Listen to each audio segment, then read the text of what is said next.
PITS Sambalpur shorthand dictation. Speed 80 words per minute. Dictation starts in 5 seconds.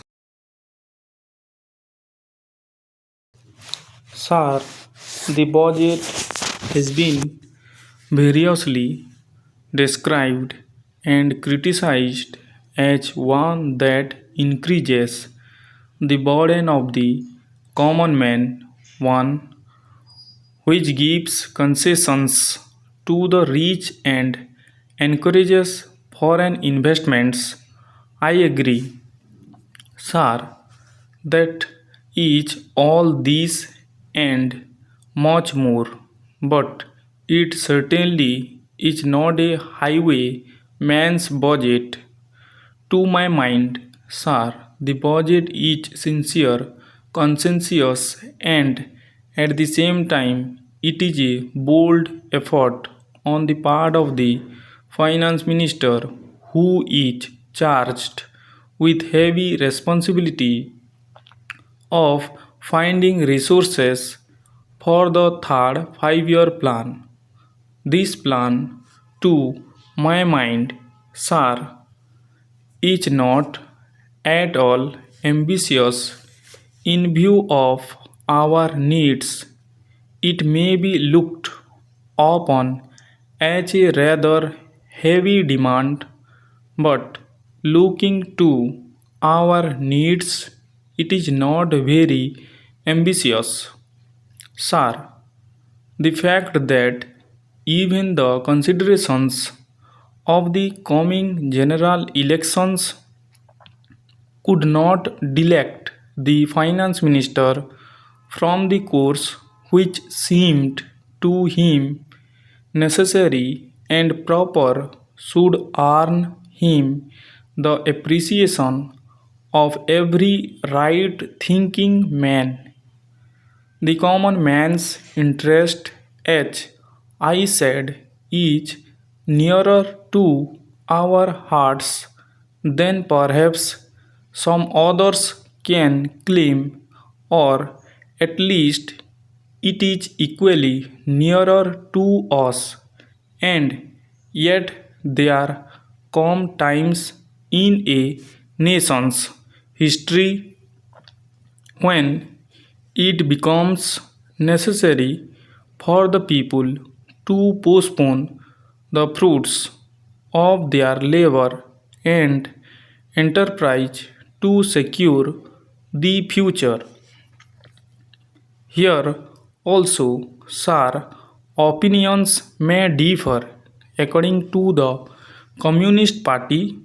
Such a time came during the last Great War when they were exhorting people, the common people, to contribute their full might to the war effort. According to us, however, sir, we are passing through such a time at the present moment, and I have no doubt that the common people appreciate this position and will willingly tighten their belts, contribute their full might, and will surely return the Congress to power having full confidence in the future and looking to a future where their posterity will be assured of a far better social and economic order. Who, sir, does not sympathize with the difficulties of the common man? As a matter of fact, most of us come from that class, and I am sure the finance minister would have liked to do away with some of the levies. None would have been happier if he could have done without these new levies.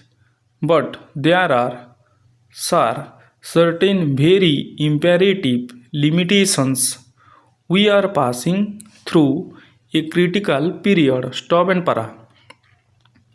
Sir, it may not be necessary to continue these levies for a long time. Rather, I am inclined to think that before long it may be possible to give up some of them. At least I have very valid reasons to think so. Our public undertakings are coming to their own, and some of our important irrigation and power projects have just been completed. Some others are nearing completion, and in due course, I think in the very near future, they must yield returns.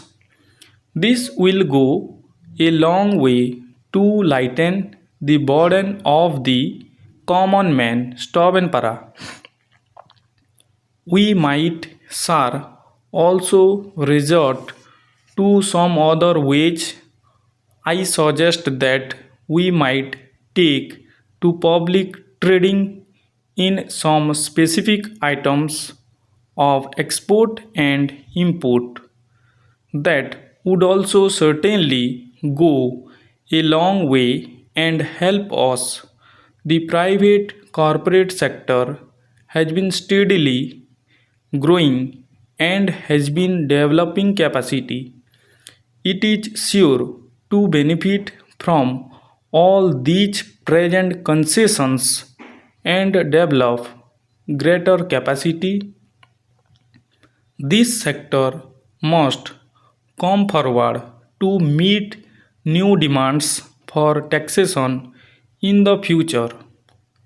I agree that so far as indirect taxation is concerned, it has reached the saturation point, but the corporate sector, growing as it is in strength, in vitality, and in capacity, will not, I am sure, shirk its responsibility to contribute to the common fund. I wish, sir, the committee which had been appointed to go into where the additional national income had gone had entered upon its labors a bit earlier and had made its findings available to us.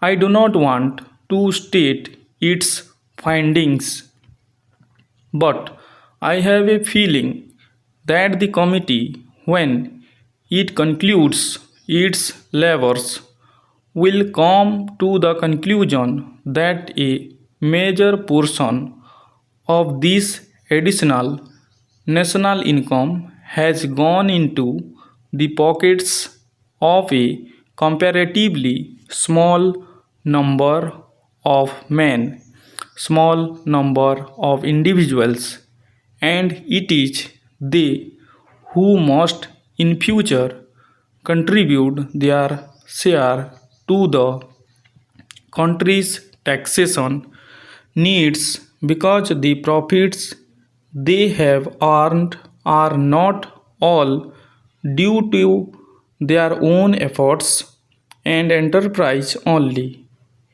To a very large measure, they are the result of the economic policies of the government and due to certain other circumstances to which they did not contribute anything.